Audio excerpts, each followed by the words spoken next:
Saghir Ahmed, family and personality coach, the world known him as the father of time topology. Teaching experience 57 books, new therapies, new theories और दीगर कामयाबियों के साथ our dimension are health, education, family, personality and entrepreneurship. If you want to do something new in your life and learn new things, join us. आप लोगों ने क्या सुना? Sir वो उसका फैशन डिजाइन के बारे में बता रहे थे। जिस चीज की प्यास होती है वो जहाँ से मिले वो प्यास दिया रहता है। क्या जाए जो उसको नजर आती है। तो आपको क्या था पुरानी कभी आप लोगों ने वो पढ़ी हो लैला मजनू वाली कहानी, तो उसमें क्या था कि उसको मिरर में दिखाया कि कौन नजर आ रहा है, तो उसने कहा मुझे इसमें भी लैला नजर आ रही है, क्योंकि उसके दिमाग में सिर्फ क्या थी, लैला थी। नहीं हो गया बात। तो क्या होता है कि हमारी जब लर्निंग होती है तो मेरे बहुत सारे क्लाइंट थे, वो कहते हैं कि हमें तो इसमें जब वो डेटा नहीं मिल रहा होता, आपको कैसे मिल जाता है? वजह ये है कि हमारा जो काम ही पर्सनैलिटी डेवलपमेंट है, तो हमारी प्यास ही उससे रिलेटेड है। मैं कल किसी को बता रहा था, मैं कह रहा था कि यार उनका पेट का इश्यू था, मैंने कहा हर खाने के बाद ना 2 चम्मच ड्राई वाटर लिया करो ना, उससे तुम्हारे मतलब बहुत अच्छा होगा। कहते हैं सर कैसे? मैंने कहा मैं अपने जानवरों पे ये फार्मूला अप्लाई किया, तो हर बड़े सर आप हमें जानवर तो समझे। मैं कहा नहीं, मैं उनसे भी लर्निंग लेता हूं। तो बात जो है वो ये वाली चीज है कि हमारा जब तक ब्रेन का जो वो है फिल्टर है वो इल्म की तलब वाला नहीं बनेगा, तो हमें हर जगह से इल्म की तलब नहीं मिलेगी।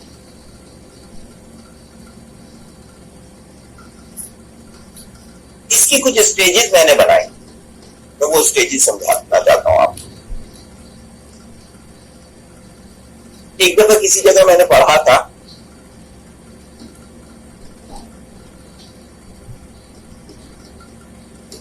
हो सकता है कि आप में से जो मेडिकल का नॉलेज रखते हैं वो इसी को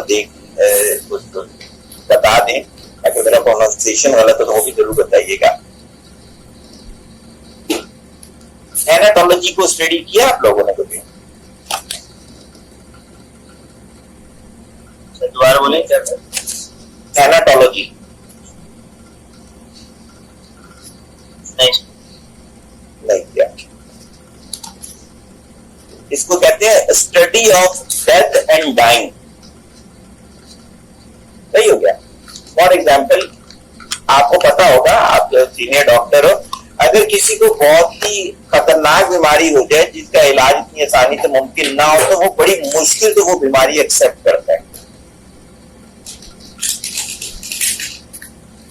इसकी स्टडी को कहते हैं एनाटोलॉजी। जैसे डिनाइल हो स्टेट होगी सबसे पहली इसकी, वो मानेगा ही नहीं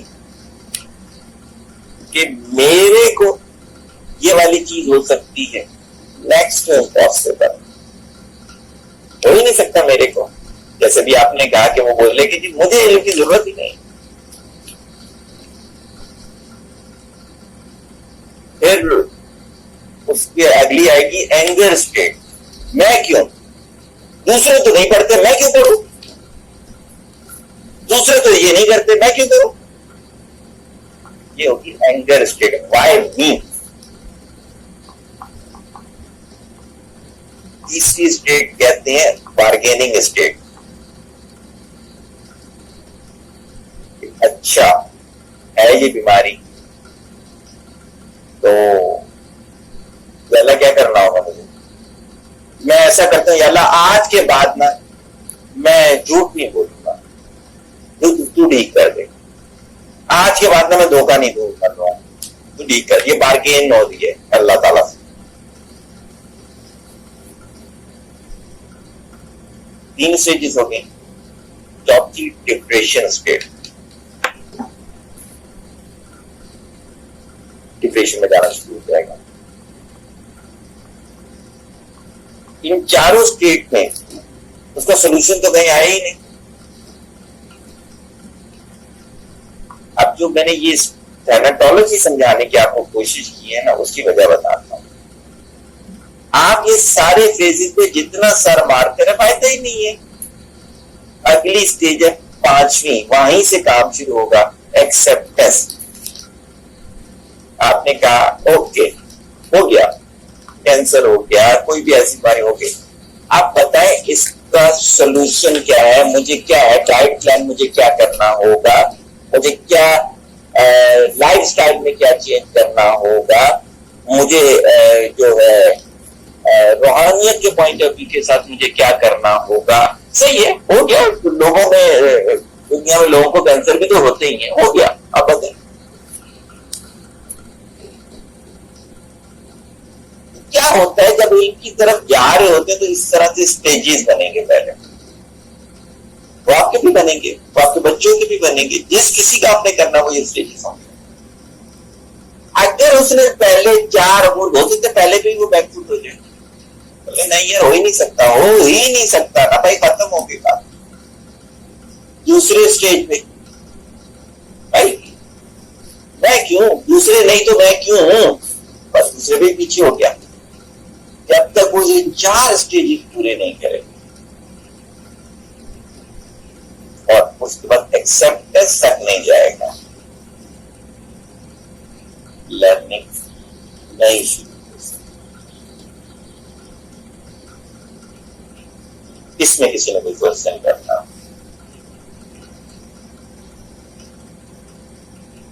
यानी सर आप कह रहे हैं कि ये सारे फेजेस आएंगे, फिर एंड में जो बंदा ये कहेगा कि हाँ अब सर सॉल्यूशन क्या है, तो वो आगे की तरफ बढ़ेगा, उससे बाकी पीछे जो है वो बस वहीं पर क्या बिल्कुल ऐसे। जब तक वो उन स्टेजेस को अबोर करता हुआ नहीं आएगा, तो वो आखिरी वाली स्टेज वो ही नहीं सकती, अचीव ही नहीं हो सकती। सर आपकी वाली स्टेज तो ये है ना कि बंदे को अंदाजा हो गया कि एक्सेप्ट कर लिया, आप याद रखिए उसके क्वेश्चन पिछली किसी स्टेज के नहीं होने चाहिए। अगर उसने एक्सेप्ट कर लिया फिर भी एंगर स्प्रिट के क्वेश्चन करने लगा हुआ है, इसका मतलब उसने एक्सेप्ट ही नहीं किया। फिर भी डिनाइल स्टेट के वो क्वेश्चन करने लगा हुआ है, इसका मतलब उसने एक्सेप्ट ही नहीं किया। फिर भी डिप्रेस स्टेट के क्वेश्चन करने लगा हुआ है, इसका मतलब उसने एक्सेप्ट ही नहीं किया। तो सर ये ऐसे मतलब जब तक एक लेवल अचीव हो, मैंने ऐसे नहीं हो सकता कि उस सॉल्यूशन की तरफ तो जा रहा है लेकिन उसको फ्लैशबैक्स हो, फ्लैशबैक जैसे होते हैं, बार बार पास्ट में जा रहा है, वो चीजें आ रही हैं, फिर उसमें से निकल रहा है, फिर आ रही है, ये नहीं हो सकता, उसका रिजल्ट नहीं आएगा। करता रहेगा वो, बिल्कुल सही कह रहे हो, लेकिन उसका रिजल्ट नहीं आएगा। इसलिए कि जब आप ये सारी चीजें करते हैं ना, एक्सेप्टेंस हो गई और आपका रिपीट नहीं होना पिछली चीज से। अब मैं बताता हूं अगला ब्रेन का स्टेट क्या बनेगा, उससे कहते हैं रिलैक्स स्टेट, सुकून में आ जाएगा ब्रेन, एंजाइटी खत्म, डिप्रेशन खत्म, टेंशन खत्म, रिलैक्स स्टेट में आ जाएगा। आपने देखा होगा वर्ल्ड का ये रूल है कि गूगल ने भी अपने ऑफिस में ऐसे किया हुआ है, कहते हैं किसी से आपने क्रिएटिव काम करवाना है तो उसे रिलैक्स कर दो। मैं जब ब्रेन पे काम करता था, मैं 1997-98 की बात बता रहा हूँ, तो बाहर से एक वक्त आया, उनको कराची यूनिवर्सिटी वालों ने कहा कि जी ये शख्स है होलोनोमिक थ्योरी वगैरह पे काम कर रहा है। तो उन्होंने मेरे से कहा कि आप क्या करते हो? मैं कहता इसकी बात पढ़ाता हूँ, फिर ये करता हूँ। कहते हैं आपके सारे अखराजात गवर्नमेंट बियर नहीं करती? मैंने कहा नहीं, एक पैनी भी नहीं देती है तो मेरे को। उन्होंने वीसी को कहा कि यार जो ब्रेन पे काम कर रहा होता है उसको गवर्नमेंट अफोर्ड करती है, आपको नहीं पता। इसलिए कि जब ये रिलैक्स ही नहीं होगा तो क्रिएटिव काम कहां से करेगा? रिलैक्स स्टेट आती है। जब रिलैक्स स्टेट अचीव होगी, अब देखिएगा सारी चीजें मैं बिल्कुल टारगेटेड लेके चलता हूँ, मैं बिल्कुल आपको आगे वाला मेरी स्लाइड थोड़ी सी हिफाजत हुई नहीं है, लेकिन जब गुफ्तगू चली है तो मुझे लग रहा है कि नहीं इस सीक्वेंस से मुझे लेके चलना है। डिनाइल स्टेट खत्म हुई, एक्सेप्टेंस अचीव हुआ, अगली आई रिलैक्स स्टेट अचीव होगी तो आप फोकस होगे। अगर आपकी रिलैक्स स्टेट नहीं होगी, फोकस ही नहीं होगी। इसी लेक्चर के अंदर मैं मिसाल देता हूँ फारूक भाई की, एक परेशानी में डिस्टर्ब हो गया, हमारा प्रोजेक्ट जो था वो 2 महीने लेट हो गया। वजह क्या हुई? उस फोकस से हट गया। क्यों? रिलैक्स ही नहीं थे। रिलैक्स ही नहीं थे, डायनामिक स्टेट में चले गए थे।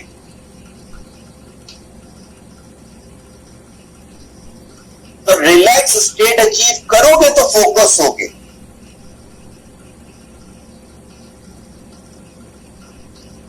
और जब फोकस होगे तो अगली ब्रेन की स्टेट आती है क्रिएटिव स्टेट। ये सारी चीजें बताऊं, मैंने ये सारी साइकोलॉजी की बुक से क्रॉस चेक की है ताकि ऐसा ना लगे कि मैं सिर्फ अपनी ख्वाहिश बोल रहा हूं। याद रखिएगा, मैं पहले भी ये चीज बोल रहा था। मैं अपने भतीजों को अल्हम्दुलिल्लाह पढ़ा रहा था, तो इन्होंने मेरे को बताया, कहते हैं चाचू एक चीज आपने नोट की, अलग अभी छोटी क्लासेस में, कहते हैं ये जो क्रिएटिव राइटिंग में जब भी बात करते हैं तो रेफरेंस देते हैं। मैंने बेटा जी जिंदगी में भी यही करना होता है। अगर आप लोग तो मेरे लेक्चर नहीं सुनते, आप कहते हैं चाची तो हमें ज़्यादातर लेक्चर देते रहते हैं, कभी तसल्ली से बैठ के सुनना, मैं रेफरेंस के बगैर बात ही नहीं करता। उसकी वजह ये है कि रेफरेंस के बगैर बात करने में इंसान कभी कभी नफ्सियाती मरीज बन जाता है। क्यों? ख्वाहिशात बोलना शुरू कर देता है। जब इंसान अपनी ख्वाहिशात बोलेगा तो उसकी ख्वाहिश तो कभी होगी कि पूरे कपड़े पहनने, कभी होगी कि न्यूड नाचने में। और अभी आपने देखा कि एक पार्टी के जलसे में खातून इस तरह नाची। तो क्या है? ये ब्रेन की स्टेट है क्रिएटिव स्टेट के बाद फ्लो स्टेट। क्या होगा? अब फ्लो बनना शुरू होगा। अभी जैसे मैंने आपके साथ लेक्चर शुरू किया, मेरी स्लाइड कुछ और थी, लेकिन अल्हम्दुलिल्लाह फ्लो बनना शुरू हो गया। और आप अल्हम्दुलिल्लाह देखिएगा, कभी भी मेरे कोई भी लेक्चर पे उठा के देखिएगा, मैं अक्सर अल्लाह का शुक्र अदा करता हूं कि मेरे को खुद समझ नहीं आती कि ये कहां से रीअरेंज हो रही हैं चीजें। क्या? फ्लो बनना शुरू होगा। अगली ब्रेन की स्टेट है रिफ्लेक्टिव स्टेट, जो आपके ब्रेन के अंदर ऑलरेडी डेटा है, चाहे 50 साल पुराना है, 30 साल पुराना है, आपने कभी पढ़ा, वो सब कुछ किया, वो रिफ्लेक्शन की फॉर्म में रीअरेंज होना शुरू हो जाएगा। ब्रेन को सिग्नल आएगा। ये मिसाल भी देनी है, जैसे भी मैंने आपको बताया कि जो मैंने एक छोटी सी बुक उठाई, ये गालिबन 1995 में मैंने कभी ये पॉइंट लिखा था, लेकिन मेरे दिमाग में था, पेज में भूला, मेरे दिमाग में था कि एंड से 20-25 पेज पहले होगा, वो शुरू से 20-25 पेज आगे था। मैंने डायरी मैंने वही उठाई थी, और जो मेरे रूम में आए उन्हें पता है कि मेरी बात डायरी कहती है। रिफ्लेक्टिव स्टेट के बाद अगली स्टेट आती है अलर्ट स्टेट। वो हर की पॉइंट पे अलर्ट देगी आपको, ये भी लिखो, ये भी बोलो, इसे भी यहाँ पे मेंशन करवाओ, इसको भी इस इलाज के अंदर लेकर आओ।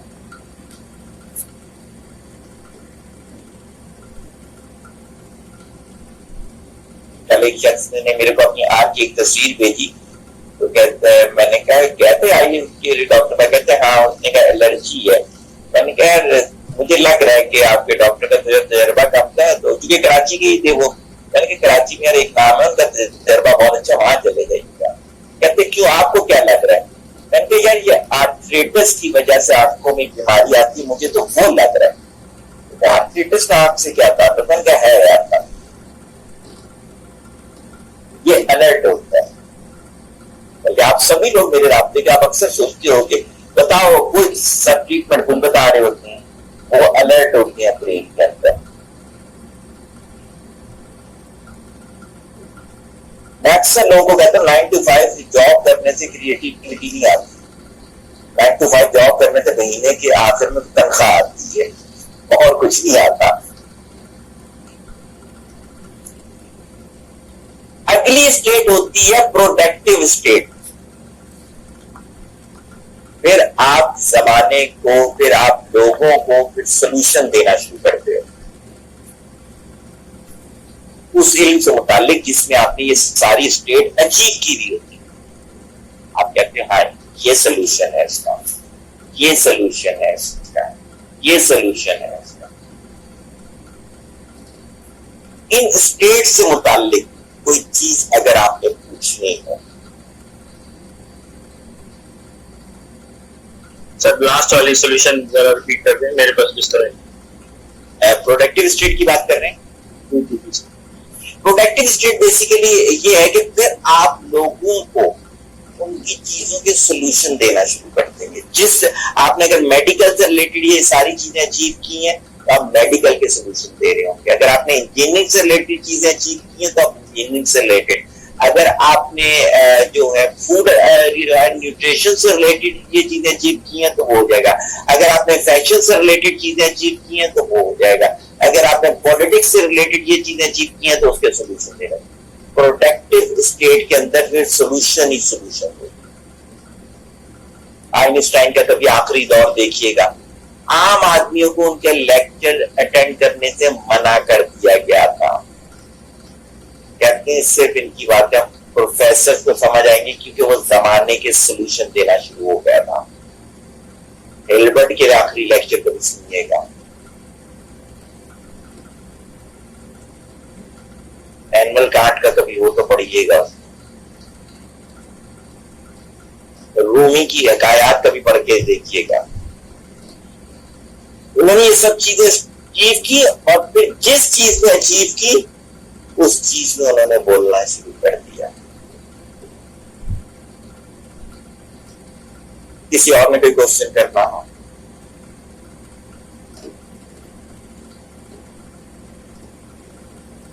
कोई क्वेश्चन?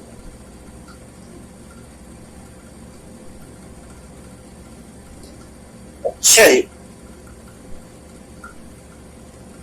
कुछ चीजें जो है वो बच्चों से मुझे समझ में आई कि बच्चों की एज के हिसाब से ना कुछ स्टेजेस होती हैं। तो मुझे भी लगता है कि वो हमारे भी इल्म में होगा क्योंकि बच्चा उस एज से इल्मी की तरफ जा रहा होता है। जैसे कहा यह जाता है कि 12 से 18 महीने तक जो बच्चे की स्टेज होती है वो स्टेज होती है ट्रस्ट वर्सेस मिसट्रस्ट। इस टाइम पे वो अपना ट्रस्ट लेवल बना रहा होता है। अगर इस टाइम पे माँ बाप ने उसके साथ धोखा दिया, यानी कि कोई ऐसी चीज थी जो वैसी थी ही नहीं, तो उसका अपना माँ बाप से भी ट्रस्ट खत्म हो जाएगा।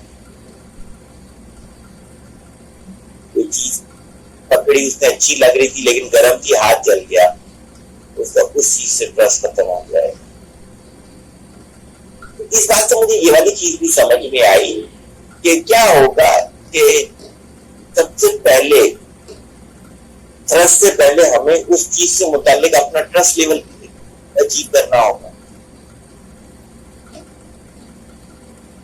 जैसे मैं बहुत सारे लोगों को जानता हूं कि अगर उनको कहीं से बोनस मिले तो वो क्या करेंगे, बहुत अच्छी जगह जाके होटलिंग करेंगे, खाना खाएंगे। मैं बहुत सारे लोगों को जानता हूं अगर उनको बोनस मिले तो पाकिस्तान की किसी बहुत अच्छी जगह पर जाकर या फिर मलेशिया या सिंगापुर जाकर आउटिंग करके आ जाएंगे, तुर्की चले जाएंगे। मैं बहुत सारे लोगों को जानता हूं कि अगर उन्हें बोनस मिले तो वो स्पोर्ट्स कार खरीद लेंगे। और मेरा ख्याल से आप लोग इसके गवाह है कि अगर मुझे कहीं से पैसे मिले तो मैं नायाब किताब है, मेरा ट्रस्ट किताबों को बिल्ड किया।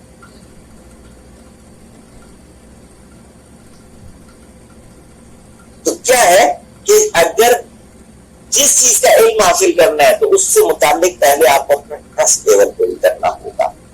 वो पहला स्टेज है, बच्चे का पहला स्टेज है। तो मेरा ख्याल से मैं ये समझता हूं कि सबका पहला स्टेज वही होना चाहिए। फिर कहते हैं कि 18 महीने से 3 साल तक बच्चे की जो स्टेज होती है, स्टेज 2 जिसे कहते हैं, वो होती है autonomy versus shame and tough. अब वो इल्म हासिल करने में अगर हमें शेम फील करेंगे, हम यार हमें क्या जरूरत है, बुरा नहीं लगूंगा कि इस उम्र में मैं ये वाली चीज सीख, यार मुझे मसाइल भी नहीं बताओ, ऐसा है, तो उस स्टेज में घूम के रह जाएगा। 3 साल से 5 साल तक जो बच्चे की स्टेज होती है वो होती है इनिशिएटिव वर्सेस गिल्ट। भी इनिशिएटिव लेते हुए गिल्ट फील करना। आप ही लोगों के अंदर बहुत सारे लोग हैं, मैं हवाले दे रहा हूँ, नाम किसी का भी नहीं ले रहा, तो कोई फील ना करे कि वो इंटरव्यू देने जा रहे हो, तो मैं कहता हूं कि यार इंटरव्यू देने जाओ वो कहा तो नहीं जाएगा, लेकिन क्या है कि वो उस इंटरव्यू देने में इतना गिल्ट फील कर रहे होते हैं। इसका मतलब है आज तक वो 3 साल से 5 साल की उम्र के दरमियान से निकल ही नहीं सके।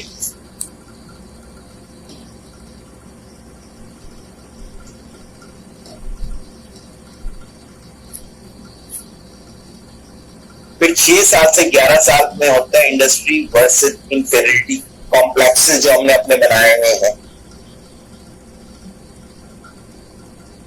12 साल से 18 साल में होता है आइडेंटिटी वर्सेस कंफ्यूजन, इल्यूजन जिसे मैंने कहा।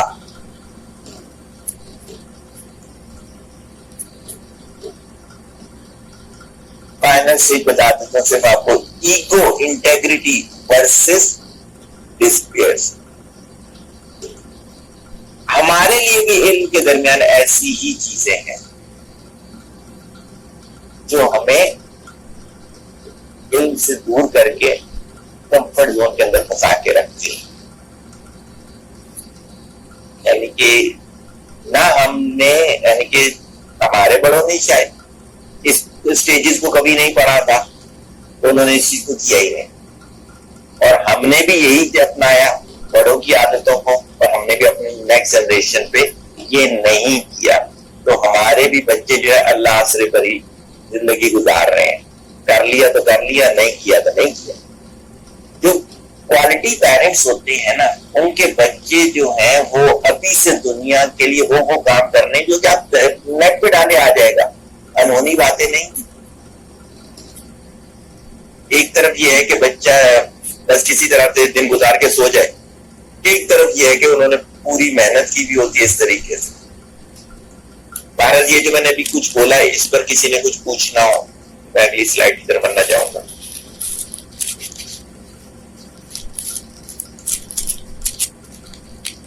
मैं अगली स्लाइड की तरफ आता हूं।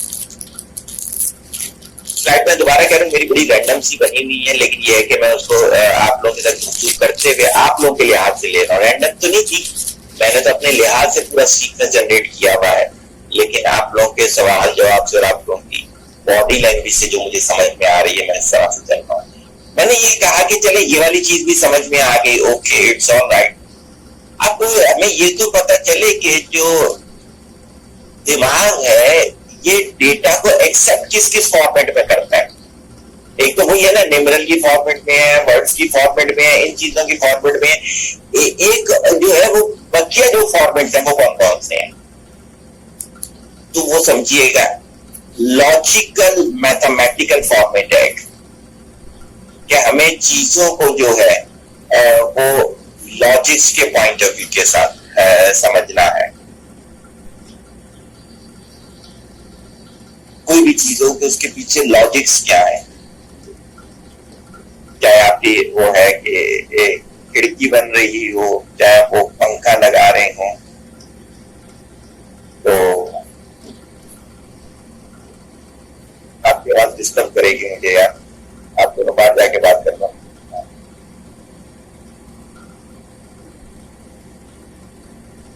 हाँ जी, मैं आपको बता रहा था लॉजिकल मैथमेटिकल पहली हो गई, दूसरा हो गया लिंग्विस्टिक,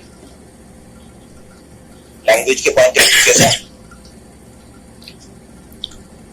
तीसरा हो गया स्पैटियल जिसे पैटर्न कहते हैं आप, कई चीजों के पैटर्न के फॉर्मेट में, चौथा हो गया काइनेस्थेटिक यानी कि बॉडी मूवमेंट जिसे आप कहते हैं। ये मैं डेटा की स्टोरेज की टाइप समझा रहा हूं, ब्रेन किस तरह से चीजों को लेके चल रहा होता है।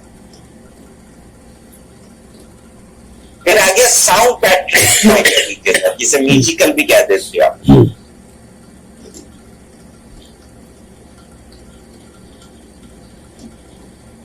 फिर आ जाता है इंटरपर्सनल एक्टिविटीज के पॉइंट ऑफ व्यू के साथ।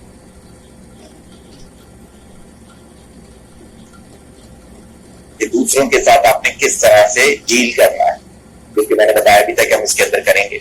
ये सारी इंटेलिजेंस की जो टाइप है, जो फेजेस हैं, ये हम आगे जाके करेंगे।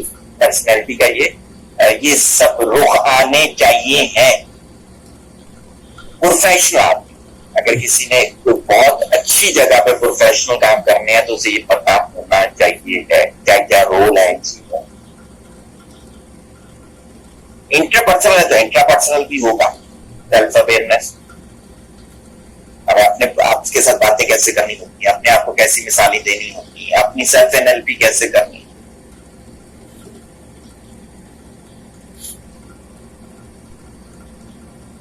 नेचुरलिस्टिक इंटेलिजेंस, जो नेचुरल वर्ल्ड है हमारे, ये ब्रेन में कैसा पैटर्न क्रिएट करती है। कहता है ये भी थ्रोपी है, नेचर की थ्रोपी जिसे आप कहते हो। बहुत सारी बीमारियों का इलाज है, बहुत सारी बीमारियों का इलाज है। तो ये वो पैटर्न है जो कि ब्रेन एडॉप्ट करता है। हमें अब जो डेटा देना है वो इस पैटर्न के पॉइंट ऑफ व्यू के साथ देना है। जब तक हम इस पैटर्न के पॉइंट ऑफ व्यू के साथ नहीं देंगे तो कभी तो कुछ आउटपुट मिल रहा होगा, वो चाहे किसी भी फॉर्मेट में हो, तभी जो है वो बिल्कुल ही ब्लैंक होगा। यहां तक किसी ने कोई सवाल करना हो?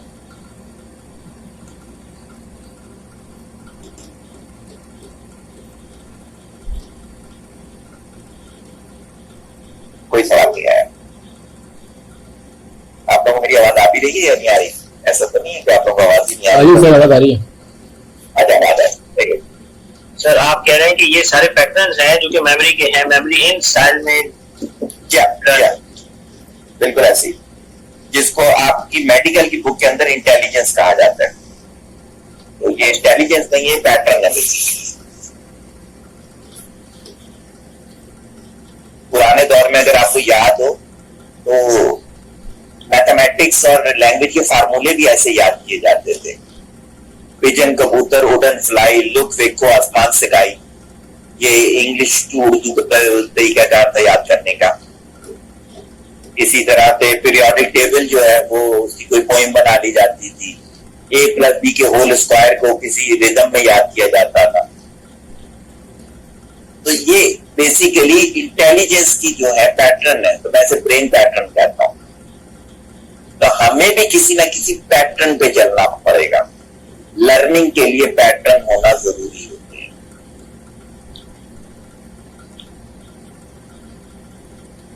ये सब कुछ हो गया जो मैंने बोला। प्यास भी आपने कर ली, आपने data to wisdom to artist वाला कॉपी कर लिया, आपने ये जो बच्चे के जो स्टेजेस थे ये भी अबूर कर लिए, आप डेनल स्टेट से प्रोडक्टिव स्टेट तक भी आ गए, सब कुछ हो गया। तो कुछ चीजें और भी करना जरूरी होती है।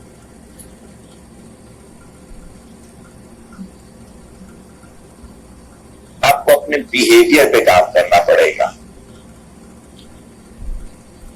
आपका बिहेवियर लर्नर वाला होना चाहिए।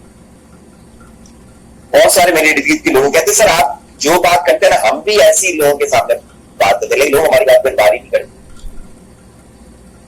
आपने अपने बिहेवियर पे काम नहीं किया हुआ।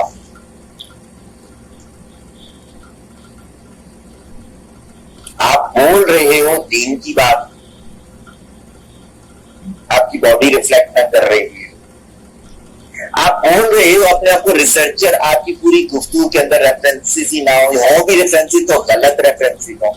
एक साहब के साथ अभी कैटल की फार्मिंग की मीटिंग हो रही थी। अपने आप को कैटल फार्मिंग का चीता कह रहे थे। उन्होंने जो कैटल फार्मिंग का डेटा दिया वो बिल्कुल गलत था। तो जब वहां से निकले तो मैंने कह रही झूठ बोल रहा था, इसने आज तक 10 बछड़े भी ना पाले। तो बिहेवियर आपको उस तरह करना है जैसा आप आलिम के कहलाना चाहते हो। आपको अपने एक्सपीरियंसेस सारे उस जैसे करने हैं। सारे तो बनाते हैं मैक्सिमम, इसलिए आप उसी चीज का आगे बताते हो। अगर आप आई स्पेशलिस्ट बनना चाहते हो, आपको पेट की बीमारी का नहीं भी पता तो कोई मसला नहीं, लेकिन आई का सब पता होना चाहिए।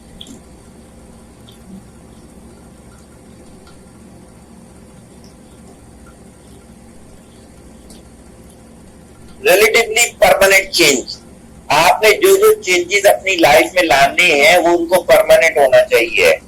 ऐसा नहीं सुबह कुछ, दोपहर कुछ, हफ्ते को कुछ, परसों कुछ, इतवार को कुछ, नहीं नहीं नहीं, फिर लर्निंग थोड़ी है। फिर तो क्या है, मौसमी परिंदा हो, मौसम के साथ मूव करते हो। यानी सर दूसरे अल्फाज में आप कंसिस्टेंसी कह रहे हैं ना? जी हाँ, लेकिन कंसिस्टेंसी के साथ साथ परमानेंट चेंज का वर्ड यूज किया है। अगर आपने एक अपने अंदर चेंज लाए हो कि जी आप रोजाना जो है 15 पेजेस पढ़ते हो, तो कम से कम हफ्ते में 5 दिन होने चाहिए। कभी 20 पढ़ लिए, कभी पढ़े ही नहीं, कभी ऐसे नहीं, परमानेंट चेंज होनी चाहिए। तो सर ये तो मतलब ये तो फिर जैसे मैं अपनी बात कर रहा हूँ, अब ये जो प्रॉब्लम है बड़ा मेरे लिए, तो अब उसको भी तो हैंडल करने का सोल्यूशन। बिल्कुल बिल्कुल, वो चीज हेल्थ पे चली जाएगी, वो बच्चे हैबिट पे चली जाएगी। लेकिन आज के लेक्चर और पिछले लेक्चर के पॉइंट ऑफ व्यू से मैं बड़ी क्लियर करना चाहता हूँ कि कौन अचीव नहीं कर रहा, कौन अचीव कर रहा है, उसके पीछे अपनी गलतियां अल्लाह ने सबके लिए सहूलियात सेम रखी थी। मैं देखता हूं दुनिया आगे से आगे जा रही है, हमारे इर्द गिर्द के लोग आज भी इतनी बेसिक चीजों में फंसे हुए हैं जो मेरा ख्याल से अच्छी जो कंट्रीज है वहां के 9 साल का बच्चा भी उससे अच्छा परफॉर्म करता है।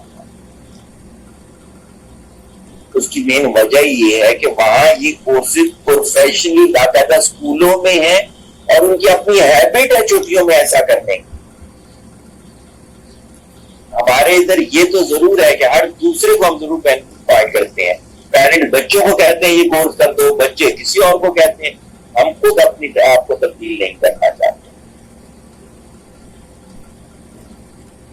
अगला पॉइंट जो है परमानेंट चेंज के बाद एडॉप्शन।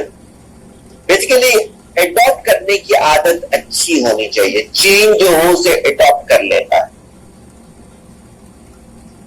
जो लर्नर जो है वो बहुत ज्यादा आर्ग्यू नहीं करता, दलील के साथ जो चीज है उसे एडॉप्ट कर लेता,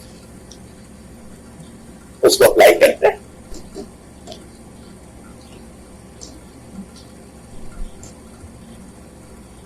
ब्रेन के जो मैंने अभी आपको इंटेलिजेंस के फेसेस पैटर्न बताए, इससे अगला स्टेप यह है कि वो पैटर्न हर चीज से रिलेटेड प्रॉपर बनाता हुआ जाए, जो कि प्रॉब्लम सॉल्विंग पैटर्न कहलाएंगे फिर इन फ्यूचर जब आप इस तरह की लर्निंग करेंगे। जब आपको पता होगा ये पैटर्न पहले ऐसा था तो उधर ये चेंज आया था, तो यहां ये पैटर्न आया तो क्या चेंज आया।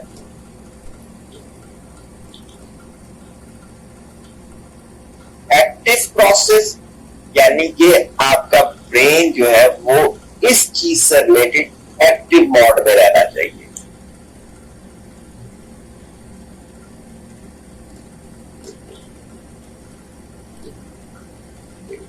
कॉन्टेक्स्ट डिपेंडेंट,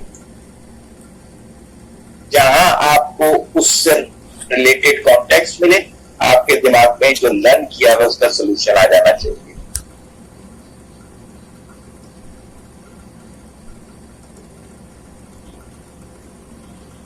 यहां तक किसी ने कोई चीज पूछ ली,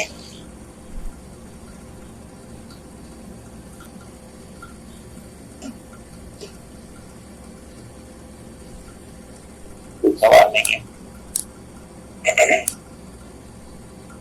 अब मैं आ रहा हूं अपने क्लोजिंग की स्लाइड्स।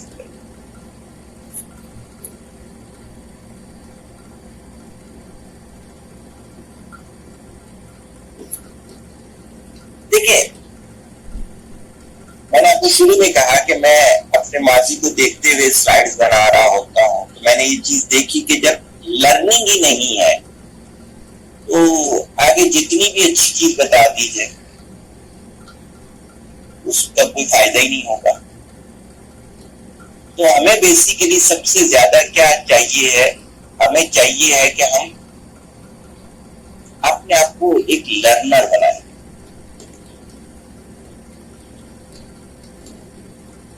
हम सब चीजों को देखें कि क्या वजह बन रही है।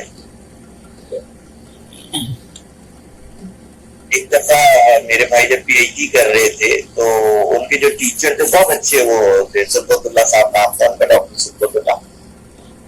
तो उन्होंने एक किताब लिखी, उसी से करवा रहे थे। आजकल मैं कहते बाहर किसी यूनिवर्सिटी में पढ़ा रहे हैं, तो उन्होंने ये शुरू के पेजेस में लिखा कि यार देखो, आपकी ब्रेन की जो ये स्टेट होती है, साइकोलॉजिकल स्टेट, ये लेजी है अगर, तो आप मेरे साथ काम नहीं कर सकते।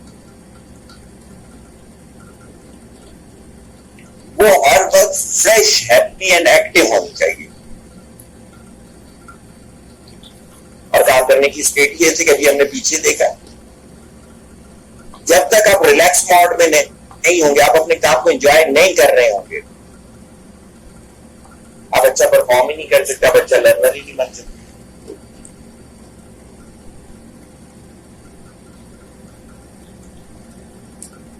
तो आज के लेक्चर को अगर हम वन पॉइंट पे लेकर आए तो पर्सनैलिटी डेवलपमेंट की जो पहले लेक्चर की स्लाइड्स है वो अपनी जगह है, लेकिन फेथ अपनी जगह है, एम ऑफ लाइफ अपनी जगह, वो सब चीजें अपनी जगह है। उसके बाद दूसरी सबसे इंपॉर्टेंट चीज जो है वो ये वाली चीज है कि आपको सीखना आना चाहिए, आपको लर्निंग आनी चाहिए। अगर आप लर्नर हो तो आप फकीर से भी सीख सकते हो, आप झाड़ू मारने वाले से भी सीख सकते हो, आप प्लम्बर से भी सीख सकते हो। और अगर आप अच्छे लर्नर नहीं हो तो दुनिया की जितनी अच्छी किताबें आपको दी जाए, जितने बड़े बड़े नाम दे दिए जाए, वो आप नहीं सीख सकते। क्वेश्चन? जी बोलिएगा सर। लर्नर तो है ना सर, मैं अब अपनी बात कर रहा हूँ। मैं तो अक्सर अपने आप को उस फेज में ले आता हूँ ना, भाई मैं लर्न कर रहा हूँ, मैंने करना है, मैं लर्निंग फेज में हूँ, वो तो है ना हम, या आप समझते हैं अभी भी नहीं है लर्निंग फेज? आप मेरा लेक्चर आके समझ ही नहीं सके। यही तो हम अपने आप को धोखा दे रहे होते हैं। मैंने बताया ना शुरू के 15 मिनट बहुत कीमती थे, आप उसमें नहीं अटैच हो सके। ये हम अपने आप को धोखा दे रहे होते हैं कि हम जो है वो सीख रहे हैं। जब हम सीख रहे होते हैं तो मैंने आपको बताया कि इल्म की स्टेजेस क्या है। अब हम स्टेजेस पे तो पहली स्टेज पर ही नहीं है अभी, हमारे अंदर उस लेवल की प्यास ही नहीं है। इल्म की सबसे पहली स्टेज प्यास है, और वो प्यास जो है वो ऐसी होती है जो कि मेडिकल के सारे लॉस को गलत साबित करती है। मैंने कई जगह पर, आपने अगर मेरे पुराने लेक्चर सुने तो यूनिवर्सिटी में मैं देता था, मैंने कहा था 2AD फ्रांस रेस जो होती है, अकॉर्डिंग टू मेडिकल वो कोई ह्यूमन बीइंग कर ही नहीं सकता। अकॉर्डिंग टू मेडिकल शेब अख्तर ने जो 160 किलोमीटर पर आवर बॉल किया वो कोई ह्यूमन कर ही नहीं सकता। उसने की 2AD फ्रांस रेस करते हैं लोग, वो अपनी प्यास की वजह से करते हैं। तो अभी आप लोग समझते जरूर हो, बल्कि आपकी अपनी मिसाल मौजूद है कि आपने अपना एक जो था, मेरे को एक पर्सनैलिटी डेवलपमेंट के लिए आपने एक लड़के को कहा के करवाए, और बाद में मैंने कहा कि नहीं वो नहीं कर सकता, क्यों? उसके अंदर प्यास ही आपने नहीं पैदा की। जो बच्चा अपनी मर्जी से मेरा टाइम एडजस्ट करना चाहे तो इसका मतलब यह है कि उसे अभी नहीं पता कि क्या।